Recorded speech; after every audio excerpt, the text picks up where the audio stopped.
Well, welcome to Yakety Yak, which this evening is being held in Canberra.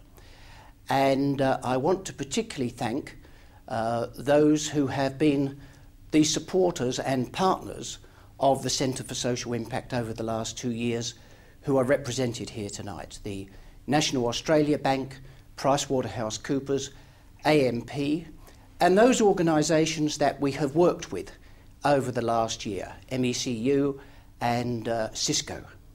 It is great to have all these people with us this evening.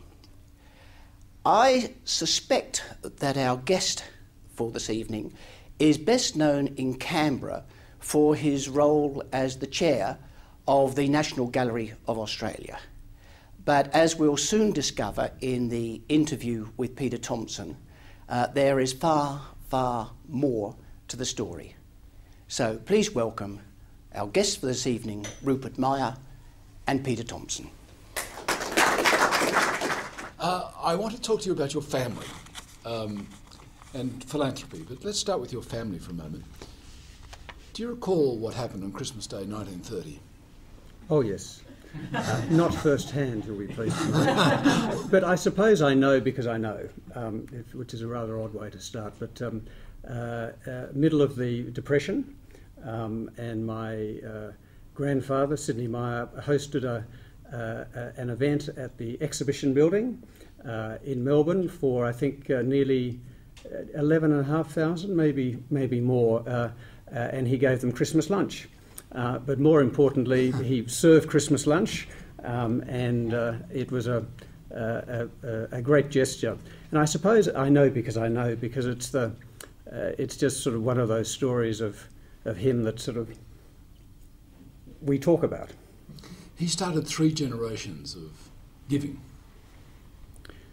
Yes, well, actually, it's nearly 5 now. It's gone on. I'm not responsible for the 5th, but I've had my hand in the 4th, it must be said. But we think of Sidney Myer in our family as really the first generation, which is an odd phrase, really, because, of course, there were many generations before him, but he was the first generation to arrive in Australia, as he did in 1899.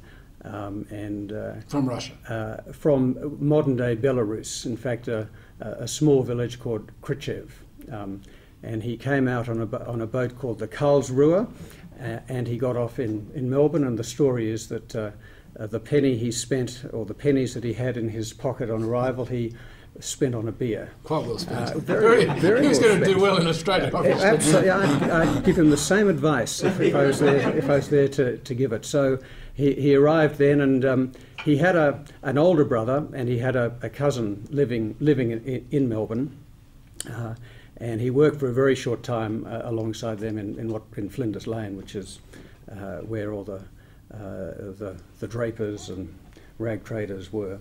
But decided he'd go and see what he could do up in the Bendigo district, which by that point actually had lost a bit of its wealth. There'd been a bit of a boom and a bust, but nevertheless post the gold rushes. Post the gold rushes, but he did move from farming house to farming house and selling merchandise, and he established a name and then set up the business in Bendigo.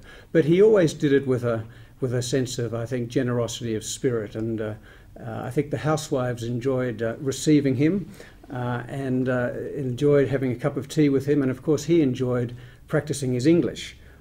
He joined the Shakespearean Society of Bendigo. Now, you mightn't have known there was a Shakespearean Society of Bendigo. Is there still? I'm not sure, but it was a great way to hone his English, and it's a nice story, and of course we know it all. The family left Belarus, as you say, to escape pogroms. That's right, and I mean, had they not left, I think there were plenty of other events that were going on in that part of Europe that would have caused great misery and dislocation had they stayed. So it was a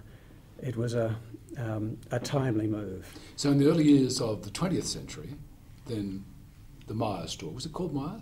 It was. It was actually originally it was Myers '(S) Brothers, right, because it was Elcon and my grandfather. And they started in Melbourne? They started in Bendigo. Oh, yeah. As a department store? Or was it no, purely haberdashery? It was Drapers. It was Manchester. Exactly. Cloth, textiles, all of those things, all the things we're wearing. Now, this is an extraordinary life this man had, your grandfather. He converted to Christianity. He did. He. How often does that happen? Well, I think it's happened more than once, but but he only did it once. No, he was married. His first wife was a nice Jewish girl from Ballarat, and the marriage didn't work out, he was working very hard, of course, at the time. He met my grandmother when she was only 16, and my great-grandmother said, well, look, if you feel the same way about her when she's 20, then you can get married. So they married on her 20th birthday. And she was a good Anglican girl.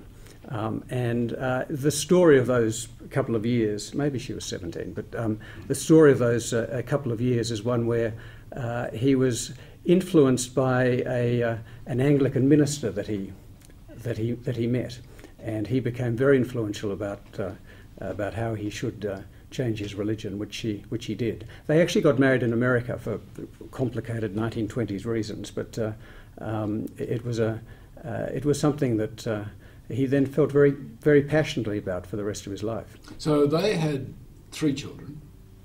They had four children. My late uncle Ken, my aunt Nilma, my father Bales, and my aunt Marigold. Ken, of course, became the first chairman of the ABC when the ABC became a corporation in 1983. He did, and he was also a former chairman of the National Library, and I might comment on that a little later on as well.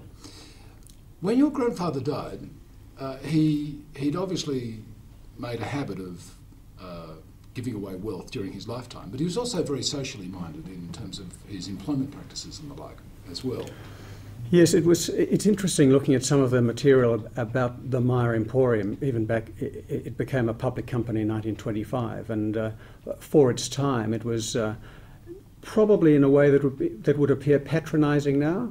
But at the time, it wasn't patronising to have staff picnics and to have staff choirs and to have health services and to paid leave, maternity leave, arrangements for educating some of the children of staff. I mean, there were some very, very progressive practices that he had that, through the prism of time, well, some of them, of course, have now been reintroduced. But and on his passing, he tithed his wealth, and maybe he tithed his income as he was living. Yes, I don't know how formally he tithed the income when he was living, but he was certainly responsible for a number of very generous things, often this quite... is very biblical. Yes, the biblical 10%, but in his own lifetime, I mean, he used to do quite a lot anonymously, and he'd quite often just meet people in the street that he was supporting. And but upon his death, he did formally set aside by tithe 10% of his estate for the creation of the Sydney Myer Fund. So it became the Myer Fund, which, among other things, became supporters of the Melbourne Symphony Orchestra and Melbourne University Orchestra. Yes. So he had it reflected his love of music. He loved music. I don't know that he was any good at it. It's all right. It's enough to listen. My father plays the violin, but I'll say no more. He loved music. He particularly enjoyed music outdoors, and that was one of the reasons for the establishment of the Bowl eventually in 1959. But he actually enjoyed music being played in those days in Como Park in Melbourne, and the forerunner of what is now the Melbourne Symphony Orchestra was the orchestra that performed and belonged then to the university. Well, I think the story illustrates what a remarkable grandfather you had, what an amazing family inheritance. So Sydney's interests were in music, in humanities, in education, in children's welfare.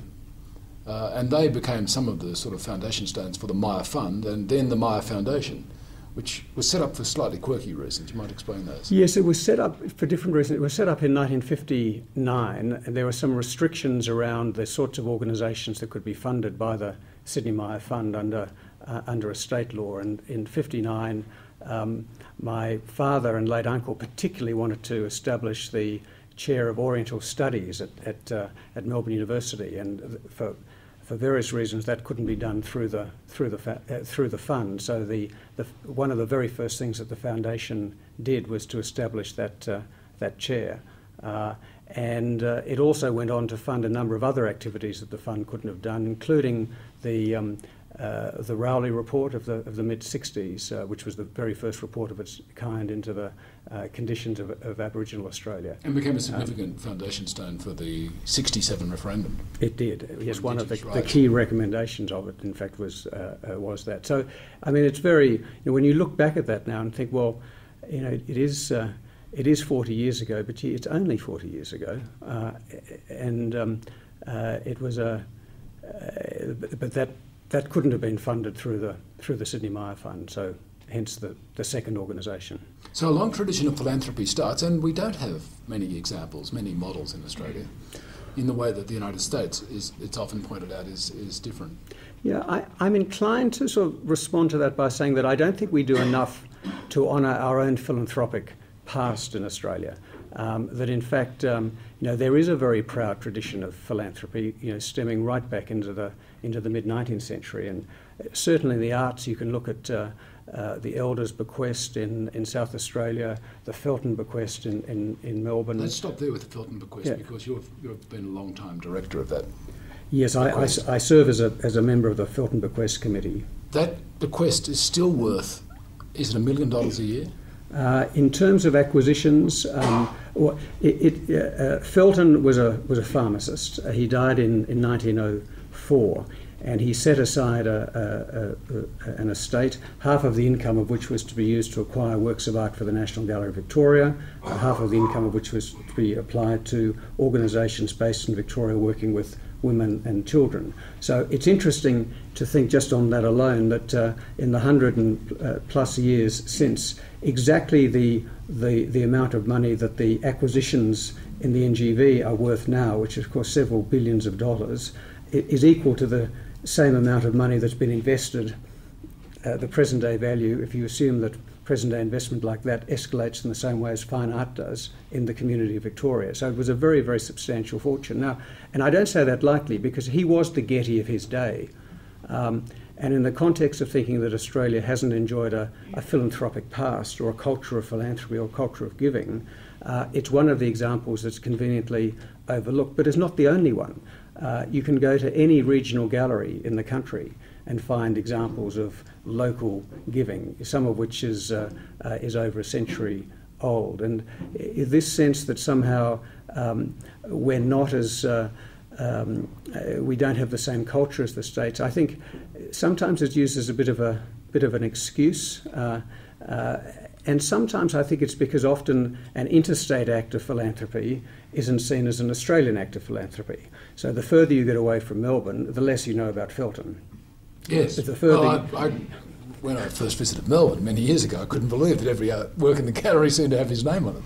Well, that's about right. But also, the further you move away from Sydney, the less you know about a number of the early bequests there. The Power bequest, for example, that really funded the operations of the Museum of Contemporary Art. Now, that's not even well enough known in Sydney, let alone elsewhere. So I'm a little bit doubtful about this sort of sense that we don't have as much culture around philanthropic giving. I think it is there. I think perhaps what we haven't done a good enough job at is amplifying knowledge of that and celebrating the fact that it's been there for a very, very long time. Let me embarrass you slightly by giving a quick summary of your life. So you were brought up, go to Melbourne Grammar. Yep. Melbourne University and study commerce. Cambridge, do the usual. That's right. Social and political sciences. That's right. You joined a mining company. I joined Citibank as in their oil and mining department, which was a relatively brief moment in my life, I'd have to say. But nevertheless, it was one that I enjoyed enormously at the time. I worked in London, and the particular area of interest was the North Sea oil, funding North Sea oil projects. And then I came back and worked with them in Melbourne. Well, what was expected of you and your family? It's interesting. My father and uncle, I think, felt a very strong obligation to work in the retail business. Because they'd felt such a strong obligation to work in the retail business, they had almost applied the reverse psychology to their children, my siblings and my cousins, in that they thought that we should make a choice or make a choice as to what we did. So there was never a sense of this is what you will do. My cousin Carrillo, who was trained as a professional actor, always will tell the story that my grandmother would say to him, "Well, look, that's nice, dear, but what are you going to do for a real job?" And of course, he was a very successful actor, and he established the Malthouse Theatre and performed internationally. But there was never a sense in which this is the prescribed path. I think if there were an expectation, it was that the example that had been set around connecting with the community and being involved in community organisations would actually be followed. And there were a number of examples to follow. Well, this comes to the point by saying that really it emphasises that, as you have said in the past, everyone influenced each other. Yeah, I think that's absolutely right. I look at my father's generation, and in addition to their work responsibilities, they seem to integrate a very great number of interesting community roles in what they did. And in my observation of them, it wasn't solemn duty. They took great pleasure and great delight in being involved. My day started today talking to my father, who'd been at a dinner last night that I wanted to ask him about, and I was reflecting that in addition to having been the president of the Santa Gertrudis Breeders Association of Australia and on the board of the Quarter Horse Australia Association, he was also at the Australian Conservation Foundation in the very early days as a vice president, and he was one of the founders of the Howard Florey Medical Institute, and it's such a broad range of interests that he's managed to compact into a single life. And a lot of those interests he shared with my late uncle, but from my aunt, for example, who Marigold, who's just as happy to be in uniform driving a Red Cross van, and right at the coalface of things. Practical philanthropy. Practical coalface philanthropy, really sort of working with people and getting to know them. So I suppose there was never a whole lot of choice that we'd roll our sleeves up and be involved more broadly in the community, in addition to the business and commercial activities that we might all become involved with, or academic or arts. So from the 90s onwards, you become very involved in the foundation. Yes, I came back from the UK, and my aunt Nilma had been involved in the establishment in Australia of an organisation called International Social Service, which was an inter-country social work agency. And I expressed an interest in a very, I would say, slightly related topic one day, and she said, "Right, you're going to go and you're going to go and." Is that the way it works? Well, that's sort of how it worked then, and I don't say no to my aunt Nilma.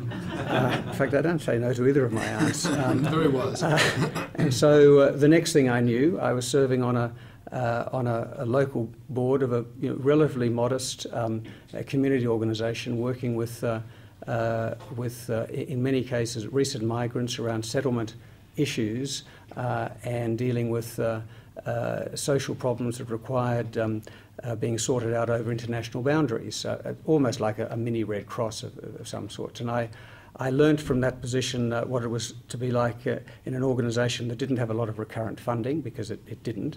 And I learned a lot about councils of management. That was very, very formative. But it was really from that I then got to know a bit more about the work of the Myer Foundation. And a big thread in the last 2 decades has obviously been your interest in visual arts. It has, and I guess that's been a personal interest that's morphed into a much broader administrative role to some extent, but it's been a privilege to serve on the board of boards of museums and have the pleasure of working with directors and curators and other colleagues. I bought my first painting when I was at university, and what was that? What was it? Oh, it was a painting by an artist called Percy Tresize, a northern Queenslander, called White Cockatoos over Queensland Rainforest. He used to live in Daintree, didn't he? He did, and in fact, he's a very, very interesting man. He only died comparatively recently, and I would have loved to have sort of seen him sort of late in his life to say thank you for setting me on this path. He lived in a tent, didn't he? He lived in a tent. He worked with Dick Ruffsey. They wrote a number of books together. He illustrated. Yeah, interesting man, that was. I've still got that work. In fact, I don't think I've ever sold a work. They just accumulate, hoarding them. What was? Can you remember when you started to be drawn towards visual arts? Look, it was a great privilege growing up in a house that had paintings and sculptures, and obviously they were loved. They were much loved, and they were much talked about. And in many cases, there are artists that were standing in front of their paintings, and opportunities for visiting studios and meeting with curators and meeting with directors. My father had been a trustee of the National Gallery of Victoria as one of his other roles, and so we had a constant stream of visitors. And as children, of course, we'd pass the drinks and the nuts like dutiful children, and every so often we'd linger and have a longer conversation with the guests who were there. And I think that was certainly part of the influence of part of the home influence of realising that there is this world, and that in visiting galleries there's a great deal of pleasure that can come from that experience, and a lot of shared conversation can emanate from it. Now, in 2002, you chaired the Commonwealth Inquiry into the Visual Arts and Crafts. What came of that? Well, that was... Did that get put on the shelf? Not quite. I feared that it would. In fact, my father's advice to me when I sorted on whether I should take on that role was, he said, you should absolutely do it, but you should prepare yourself for it sitting on a shelf and gathering dust. Because I think he'd sort of been there and done that, and he'd seen others go that way. Look, it was a fantastic opportunity. It was a wonderful opportunity that was presented to me by the Commonwealth Government to chair this inquiry. And I did take advice from a couple of people. One from David Gonski, and I was very nervous that this was to be a committee of one. And I sought his advice on whether I should insist on there being others, and he said, no way. If it's a committee of one, just take it. So he said committees of one are usually the best sorts of committees, and of course he's absolutely right. But that inquiry gave me the opportunity to travel to parts of the country that I hadn't been to, but to just about meet everyone in the visual arts sector who I had ever wanted to meet, and to have with them the conversations that I had always wanted to have. And from that point of view, it was a wonderful helicopter view. And frankly, I envy anyone who's commissioned by the Commonwealth Government or any government to look at some particular issue of endeavour or activity in great detail with good resources. It's a huge privilege. And the outcome of it, I'm pleased to say, was that a lot of the recommendations got up, and the sector received significant additional funding. There have been some quite significant legislative amendments and new pieces of legislation, including one around resale royalty, which is quite recent. And controversial. Yes, and controversial, as these things are. We're talking about the arts. It has to be controversial. But it's pleasing too that on what will be this year the 8th anniversary of the formal government response, which is the Visual Arts and Crafts Strategy, that there is an energy in the sector that I think wasn't there 8 years ago, and that's certainly very, very, very pleasing. So I'm sure it's gathering dust on some shelves, but I'm glad that it had some impact. One of your enthusiasms has been to get visual arts out of doors into public spaces. Yes, and I have the very good fortune of working with John Caldor, Caldor Public Art Projects. John began 40 years ago with presenting some of the best international artists to Australian audiences and in large public spaces. And part of that proposition, Christo, for example, Christo wrapping up Little Bay, Jeff Koons' Puppy outside the Museum of Contemporary Art, the Ugo Rondinone rainbow that was on top of the MCA for a period, and there are a number of other examples. But the big idea behind that John and I enjoy talking about is the occasion for the incidental encounter with art.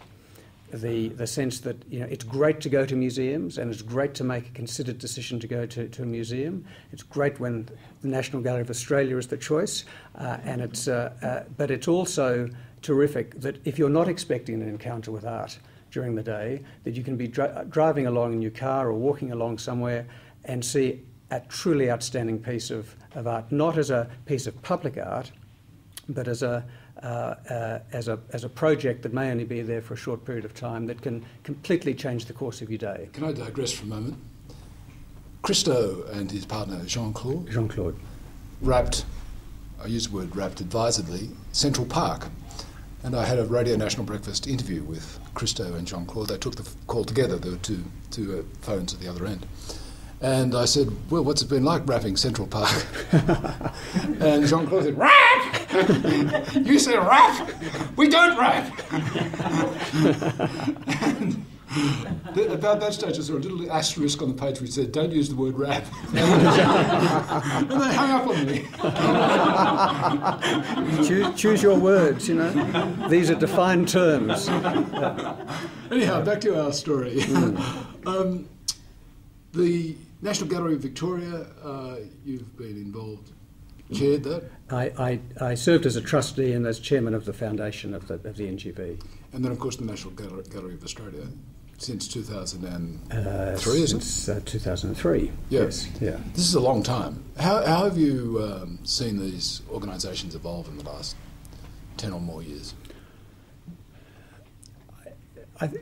They're quite different organisations that I've served, and each of them has evolved, I think, in a slightly different way. When I served on the board of the NGV, there were really two major building projects underway, and the organisation was almost closed down while they were being rebuilt both on St Kilda Road and at Federation Square. And so I had the fun of being involved in a building project, which isn't always that much fun, actually, now I come to think of it. But nevertheless, so it was a period where the actual programs of the gallery were slightly dormant, and there was a new partnership that was needing to be formed between the Victorian government and private funders. Up until that point, the government had always taken responsibility for the building and for the recurrent funding of the activities that went on within that building. But at that time, the ambition of the trustees was to build something that was beyond the capability of government. So a very significant partnership needed to form between the private sector and, as it turned out, the Commonwealth government as well, and the state government to build the new building. And that was relatively new in gallery land, but it seems to be the model that's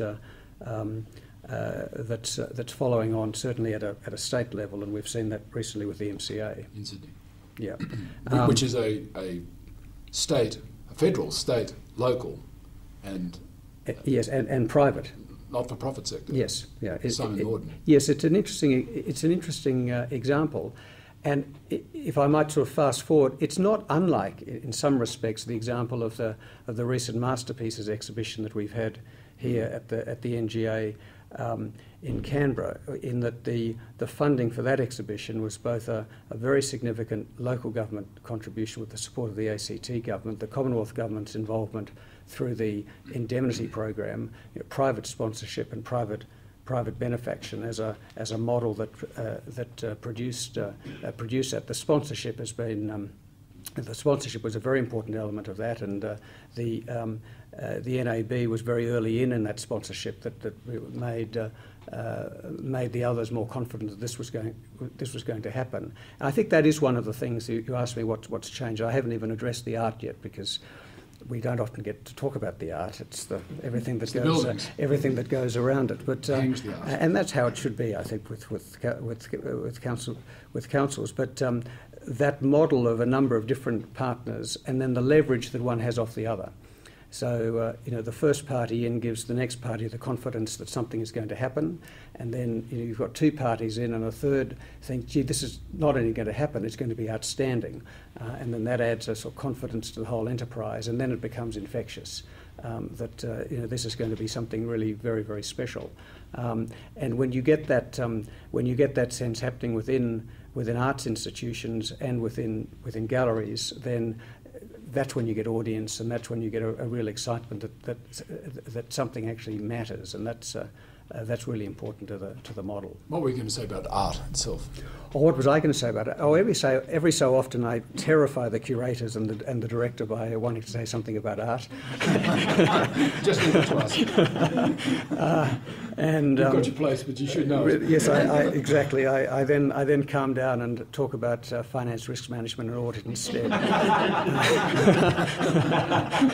And then the chairman of that committee gets upset. So it's very hard to keep everyone happy. But back to the art. Yeah, well, back to the art. I mean, I suppose in taking my own children around the trails that I enjoy within a gallery, it's a great pleasure to talk about those objects that hold meaning and significance. And I think one of the great privileges of being involved in the National Gallery is in being part of an organisation that is acquiring works that we believe now that the nation should hold in trust forever. We're making judgments about taste of now, taste of the past, and wanting to catch up on those areas that we haven't held so many works. But we're also trying to anticipate what future audiences will want. And one of the things I enjoyed talking to my own children about is, do you think you'll like that in 50 years' time? You ask someone aged 10 about that, and you get a very different answer from someone aged 50 or older, and it just brings into the present the role of public institutions and their longevity and their foreverness. To what extent does the council actually have a role in the acquisitions? Oh, we have very good demarcation on these things. It's an interesting point. The role of councils and the role of management across the whole community sector, I think, is quite interesting. And it's probably not quite enough to say that, well, the council's role is strategy and the management's role is management. And I say that in a sense because to be engaged in a community sector organisation, obviously one of the reasons why you're there is because you have an interest in what that organisation does. It's not an arm's length dispassionate interest where you're collecting a massive director's fee, so you turn up for that, and you're not doing it for money. So the idea that you might only stay in finance, risk management, and audit land, or remuneration nominations land, and have a dispassionate interest about everything else happens, it just can't happen that way. And yet, from management's point of view, they can't have tinkering and they can't have sort of the council interfering too much in the day-to-day of management, because there are skewed lines and dotted lines go in different directions. It's exacerbated in part in public institutions because often there are reporting lines up to ministers or senior public servants as well for the senior members of staff within those organisations. So in coming back to the question, I think you can't entirely check in your taste at the door when you come in. It's impossible not to say something from time to time, but that's not what you're there for. You're really there to make sure that the management is doing that and making the correct decisions, and the lines of inquiry that a council makes are in a broader sense rather than specifically about the individual art objects. This comes to a word you use a lot in describing the relationship between people that are taking a not-for-profit role in organisations and the organisations themselves and their work, and that is relationships. Well, I think relationships speak for everything, and it's the ability to ultimately it does come down to communications. I think one of the things in the philanthropic sector is that the rhetoric of being interested only in the new and the innovative and the standalone project and the whiz-bang testing or even the venture capital edge of community development, that's great, and I don't argue that there's a role for all of that within the philanthropic sector. But one of the things that gets lost in that sort of new philanthropy and the newness of everything is that there are enduring relationships that exist within the philanthropic sector, and it's actually okay to keep funding an organisation that you might have funded for a long time if the relationship between the philanthropic body and the community organisation is one that would warrant a long-term relationship. Next week in Canberra there's a conference from AsiaLink, which is 20 years old this year. Now that's been a 20-year funding relationship with the Myer Foundation, which is unusual in philanthropy land, that something would continue for that long. But the relationship word is sort of key to everything else, and that's a particular example, but it's key to everything else as well. As you call it, the new philanthropy, there has been a tendency to manage, for the new philanthropists to micromanage perhaps their contributions. Yeah, yes, I think there has been a sense that if you've been successful in business and if you then decide you wish to be philanthropic, that all you have to do is bring your knowledge of business and the money to the sector and tell them what to do. That sort of pain in the neck philanthropy, which I'm sure community organisations would be familiar with that term, even though they mightn't have used it themselves. The sense that someone's coming in with the answers, firstly, it's hugely disrespectful. It's disrespectful of the fact that many in the community organisations actually have quite a lot to teach people in the corporate sector. So at best, you should acknowledge that there's a two-way street. But the damaging element of it is that there's often an opportunity cost, that the money that could have been used for a whole lot of things has actually been used for pursuing a rather sort of odd corporate type agenda within a community organisation, and I think that's a mistake, and it's a waste. Being in Canberra, we should talk about government for 1 minute before we close our conversation, and that is governments are leaning more and more on philanthropic organisations to do things for them. And I think you fear there's some risk that governments will see philanthropic organisations as the people that pick up the bits and pieces. I think it's unrealistic to think that that the philanthropic sector can act in government's stead. It simply doesn't work that way. I think the most effective way for the philanthropic sector to be most valuable in the community is where there is a certainty of recurrent funding, and there is a certainty about what government does, and then the organisations themselves can leverage off that certainty.